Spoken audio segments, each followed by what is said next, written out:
Today we're going to look at something we've actually looked into before, but we're going to look into it a little bit more specifically now. We're going to look into quadratic graphs. Okay, more specifically, we know these look like parabolas. Okay, and we know that those parabolas, the first thing that you think of when you think of a parabola is either it looks like a U or it looks like an N. So we've talked about linear this year. Now we're really getting heavy into quadratics. Okay, so we're going to be looking at these and kind of dissecting these parabolas. We're going to be looking for vertex, maximums and minimums, axis of symmetry, and kind of talk about what all that stuff means. Okay, so let me move that. Okay, so first of all, a quadratic. Okay, I kind of talked about this when we talked about solving by graphing. But a quadratic function is in the form of ax squared plus bx plus c. Okay, that means that Ty's degree is going to be that x squared. Okay, we talked about that the shape of the graph is a parabola. Okay, so a U-shaped or an N. Okay, now this is the most important part of this slide right here. Okay, the parent function of a quadratic is y equals x squared. I could give you any parabola on a graph. Okay, so if I drew a parabola that looked like this, or if I drew a parabola that looked like this, okay, the parent function of both of those is y equals x squared. Okay, think about that word parent. We've talked about this before when we looked at linear, but that word parent, think about it being in the same family. So these parabolas, even though they may have different numbers involved in their equations, they both come from that same family, the y equals x squared. Okay, and the next word we're going to talk about is vertex. And this is a word that y'all probably have heard, and you probably even know what it is, okay? But the vertex here in the parabola is the lowest or the highest point on it. Okay, so if we look at this graph that we were given on this slide, we have this parabola. Okay, and there's not a high point to this parabola, but we do have a low point, and this is the vertex. Okay, now we're going to be finding this vertex on the calculator here in a little while, but you have to know if that's a minimum or a maximum to be able to find it in the calculator. And you can see it's the lowest point on the graph, so this one's actually a minimum.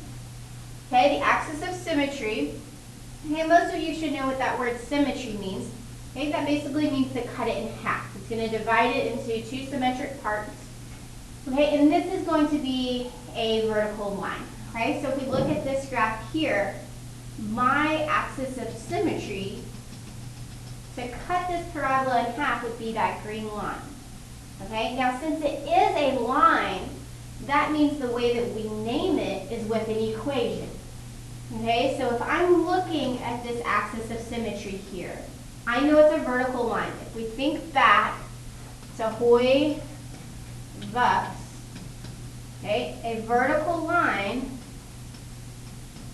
is an x equals equation. Okay, and if I look at my axis of symmetry, it is going through 0 on the x-axis, and so my axis of symmetry is x equals 0. So we'll be naming the vertex as an ordered pair. Okay, we'll decide if it's a minimum or a maximum, and then we'll also have to find the axis of symmetry. But you can also look at your vertex to find out where it's going through on the x-axis. You see our vertex says our x value is 0, so that's where our axis of symmetry is going to be going through. Okay, we're going to look at comparing these quadratic functions to the parent function. The problem with this is, here it says compare the graph with the graph of y equals x squared. It might not always say that. Sometimes it might say compare the graph with the parent function, which means you have to know the parent function. Okay, so what we're going to do with both of these is we're just going to type them in our calculator. Okay, and we're going to compare them. If I look at them right away though, I can see that my parent functions, I'm just going to rewrite these. So I have y equals x squared and y equals 1/2 x squared. Okay, if I'm looking at these right away, I can see that my slopes are different. In my parent function, I have a slope of 1, And in my other function, the y equals 1/2 x squared, I have a slope of 1/2. But other than that, nothing is changing. Okay, so this means that my graph is either stretching or my graph is shrinking. Okay, or in other terms, you could say it's getting wider or it's getting narrower. Okay, so let's put these in our calculator. And since we're wanting to compare the y equals 1/2 x squared with the parent function, I'm going to put the parent function in my calculator first. That way it's easier to compare. So I have y equals x squared in my first line. And then I have y equals, and I'm just going to put my fraction in parentheses just to be safe, and then x squared. And I'm going to graph both of these. And it's going to graph your parent function first, and then it's going to graph the y equals 1/2 x squared. Okay, so you can see here that the y equals 1/2 x squared, that it is wider. Okay, so when it says compare, I'm going to say it's wider. Okay, we could say it's wider by a scale of 1/2. Okay, we could also call this a shrink. Okay, because think about it, if we're pushing down on the slope, that's going to be shrinking.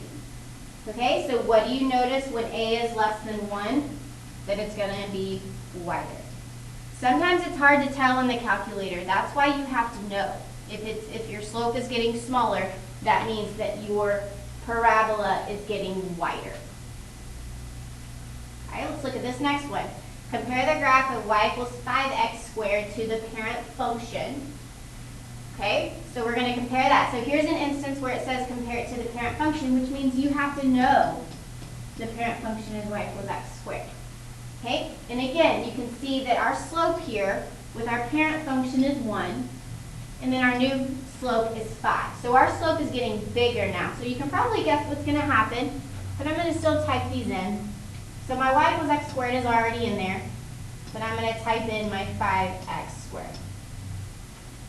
Okay, graph. So there's the parent function, and then there's y equals 5x. So you can see here that our graph is narrower, or another word that you might see is stretch. Okay, and we're kind of wanting you to start using more terms like that. So think about that word stretch. Okay, so what do you notice when a is greater than 1? It's a stretch. Okay, compare the graph of y equals negative x squared to the parent function. And what do you notice when it is negative? So let's type that one in. So I already have x squared in there, but I'm going to type in a negative x squared in the second line and graph it. So it's going to graph our parent function, and then the y equals negative x squared. So you see here, nothing changed really. I mean, it's not any wider, it's not any narrower. The only thing that did change is that instead of a U, it looks like an N.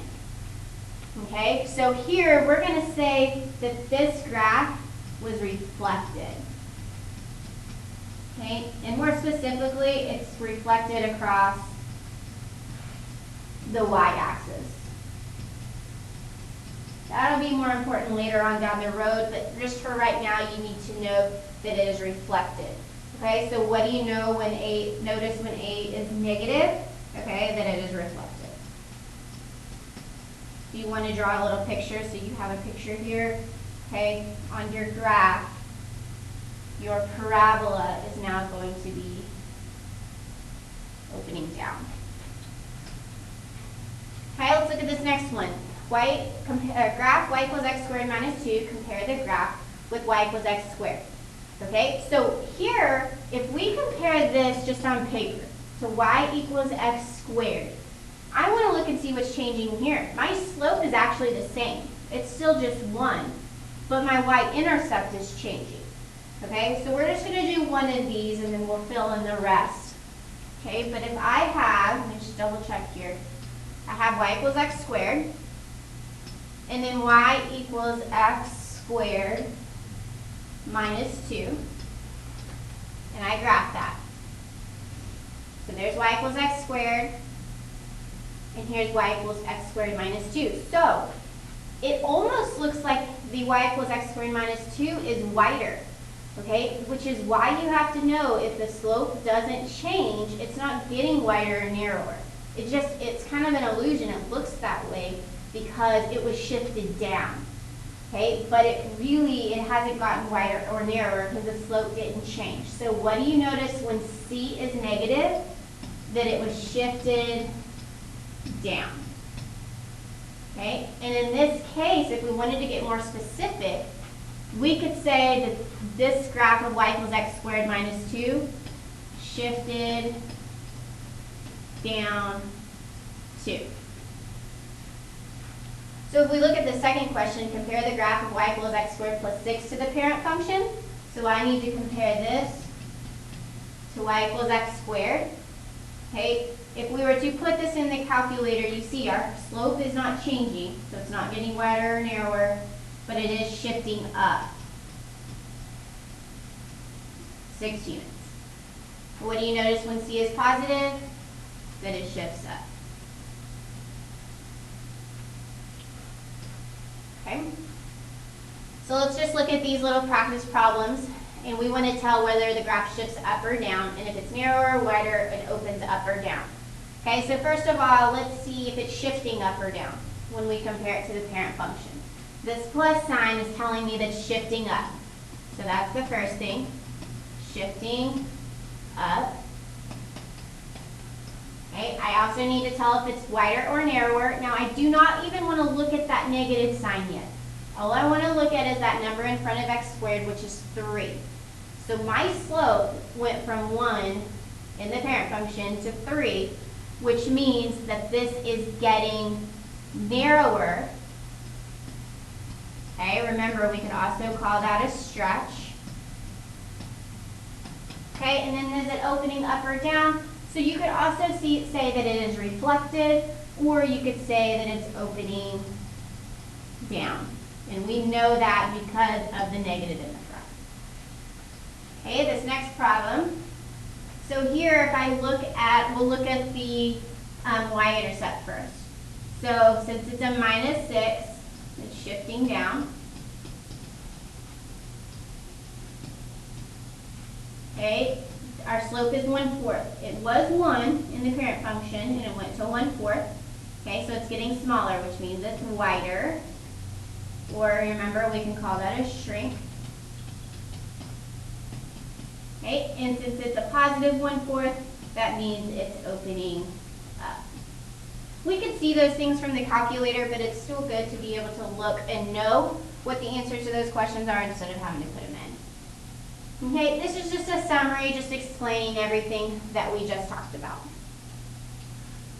Okay, so now we're going to look at how to actually find the vertex in the calculator. Okay, and these are all the steps that we are going to go through. Okay, but I'm going to go on to the next slide. That way we have an example to look at. So this says, find the vertex in the axis of symmetry for the graph of y equals 4x squared plus 8x plus 3. Okay, so what I'm going to do is make sure this is in y equals. Make sure every number is on the same side, and it is. So I'm going to go ahead and type this in my calculator. Okay, so I have y equals, I'm going to pull up my calculator. I'm going to delete everything that's in there. So clear and clear. Okay, and I'm going to go back up to the first line and type in 4x squared plus 8x plus 3. Okay, and I'm going to graph this. I want to see what this graph looks like. Okay, so just looking at this graph, okay, I have to first decide, because I need to find the vertex, but I need to decide, is it a minimum or is it a maximum? Okay, so if I'm looking at this graph, I have a low point on this graph, which means this is a minimum. Okay, so I'm just going to go ahead and write that on here, just so I don't forget. Right, and if you want to draw a quick sketch of what your graph looks like, it's not totally important to do that, but it may help you just to get a better idea of what you're looking at. Okay, so what we are trying to find now is this point. We're trying to find that minimum. Okay, so we've done something similar from here before. Okay, here we found our zeros the other day. Now we're going to find our minimum. So we're going to do the same thing we did last block. So I'm going to do second trace, because we're wanting to calculate something. What we're wanting to calculate is the minimum. So I'm going to hit number 3. And this is very similar to what we did with the zeros the other day. So I first need to get to the left bound, which means I need to get to the left of my vertex. Okay? Don't get confused with the zeros. We did that last time. We just want the vertex. So I'm to the left of it, so I hit enter. And then now I need to get to the right of it, so just the right of my vertex, and hit enter. And then enter one more time to actually get me what that ordered pair is. Okay, so you see it says negative 0.999979. Okay, I can just round that to negative 1 because it's so close. So my vertex here is at the point negative 1, negative 1. Okay, we already decided this is a minimum, but now we need our axis of symmetry. You might see this shorthanded as axis, so AOS, axis of symmetry. Okay, and remember, we said that this is going to be a vertical line. Okay, which means it's going to be an x equals equation. Okay, so what I can do is I can just look back at my ordered pair, my vertex, and I can say, oh, my x value is negative 1. Okay, so my equation is x equals negative 1. Okay, so you will get the axis of symmetry from the vertex. Okay, let's do another one. Okay, so find the vertex and axis of symmetry for each function. So let's do the 5x squared minus 20x plus 17 first. I'm going to go back to my y equals, clear whatever's in there. I have 5x squared minus 20x plus 17. I'm going to graph to see what this looks like. Okay, again, it looks like we have a minimum here. Okay, so I'm going to just go ahead and write that down so I don't forget that that is a minimum. Okay, and then we need to find the vertex, and we need to find the axis of symmetry. All right, so I'm going to go back to my calculator, and I need to calculate the vertex. So I'm going to calculate a minimum here. So I'm going to hit second trace. Now I want a minimum, so number 3. Okay, if you're unsure where your cursor is, like mine's not up there right now, look at the bottom of the calculator where it says the ordered pair. So right now mine says 0.17. That is where my cursor is right now, which means it is at the very top off of my graph. So I'm just going to use my arrows to bring my cursor down so I can get it on the left side. So there's my left bound. I'm going to go to the right of my vertex. So anywhere to the right of it, and enter. And then enter one more time. And my minimum here has an ordered pair of 2, let me double check, and negative 3. Okay, remember our axis of symmetry is going to come from the x value in the vertex. So my axis of symmetry is at x equals 2. That means if I were to draw a line down the middle of my graph and to cut it in half to be symmetric, then it would be at x equals 2. Okay, let's look at this next one, see if we can get something different, maybe a maximum here. Okay, so I'm going to go back to my calculator, go to my y equals, and I'm going to put this equation in. So negative 4x squared plus 5x plus 3. I'm going to hit graph. Okay, now we talked about this last time, but if for some reason you cannot see your graph, you can use that zoom button on the top row of your buttons on your calculator. And if you need to zoom out or zoom in, you can do that from there. Okay, so this was a little bit different than the last two we looked at. Here we actually have a maximum. Okay, so I know that I have a maximum. Okay, and I need to find my vertex, and I need to find my axis of symmetry. Okay, so I've already typed it in my calculator. I see the graph. Now I need to calculate the vertex. So second, calculate. We already decided our vertex is a maximum, so number 4. My cursor actually already came up on the left side, so I'm going to enter. And then I need to go to the right side.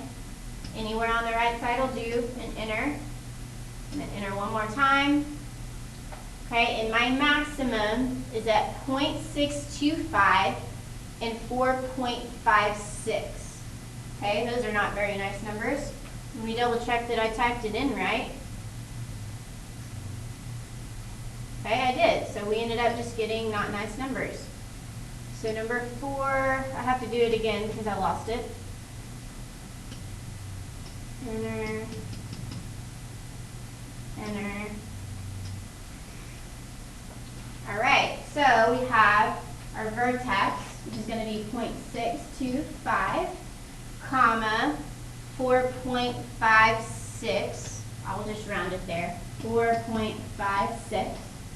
So if I look at this, I know my axis of symmetry is going to come from my x value. So my axis of symmetry is x equals 0.625, and that is the equation. All right.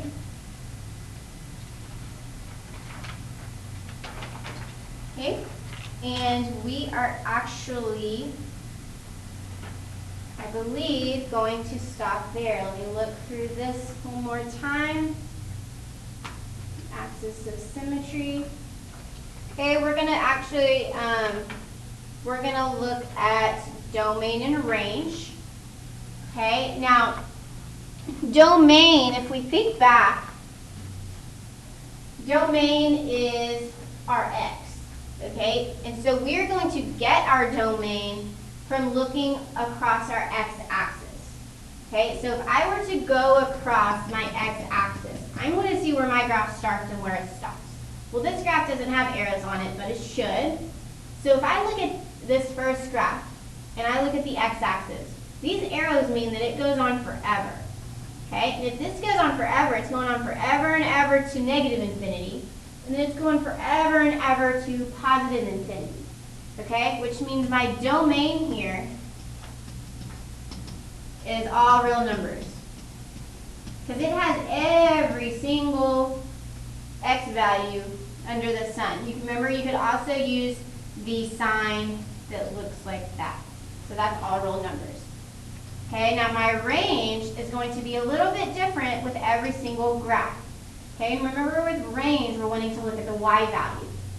Okay, so here I can look at this graph, and I don't have a y value under what looks like this is -6. I have nothing less than -6, which means all of my y values are greater than, and since it's going through -6, it's greater than or equal to -6.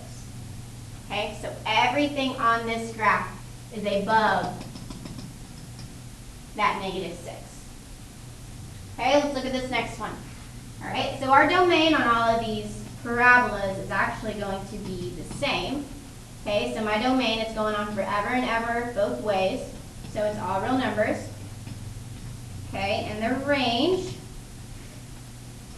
all right, if I look at this graph, there's nothing above this maximum. Everything is below it. So all of my y values, and since it's going through that point, all my y values are less than or equal to, looks like 9. Okay, we've looked at that before, but we've looked at it with linear equations.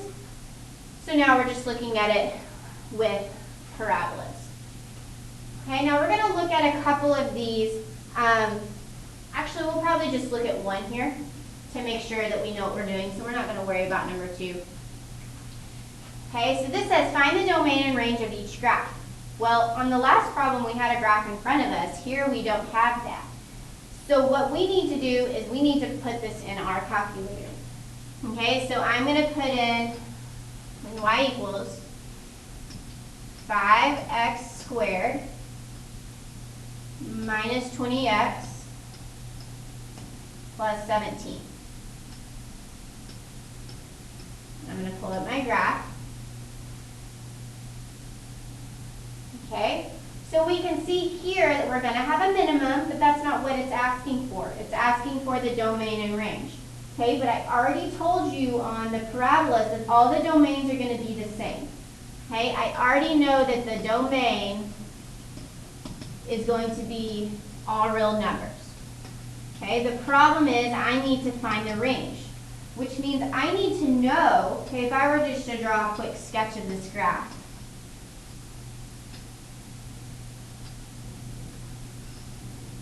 I need to know what this point is right here. I need to know what the y value of that is, because if I'm talking about range, I can see that there's nothing below that line.